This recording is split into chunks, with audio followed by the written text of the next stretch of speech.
अस्सलामुअलैकुम दोस्तों, आज हम बात करने वाले हैं दुबई यूएई फ़्लाइट्स को लेकर। क्योंकि आजकल अगर बात की जाए सोशल मीडिया की, तो फ़्लाइट्स के हवाले से बहुत सारी खबरें सामने आ रही हैं। सोचा इसके बारे में एक मुकम्मल वीडियो हम बना दें। लेकिन दोस्तों, वीडियो को आगे बढ़ाने से पहले मैं अपने नाजरीन से, अपने चाहने वालों से एक रिक्वेस्ट तो लाजमी करूंगा। दोस्तों, वीडियो पसंद आने की सूरत में वीडियो को अपने प्यार से हाथों से लाइक और चैनल को सब्सक्राइब लाजमी कर लेना है, ताकि हर तरह की जो छोटी छोटी अपडेट्स हों सबसे पहले हम आप तक पहुंचाते रहे।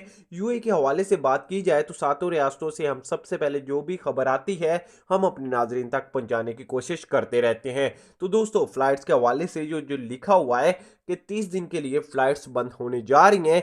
और आप लोगों को एक मेन बात बताता चलूं कि दिसंबर में फ्लाइट्स बंद नहीं होने जा रही। इसलिए जिन मेरे भाइयों ने दिसंबर में सफ़र करना है वो जल्द से जल्द कर लें।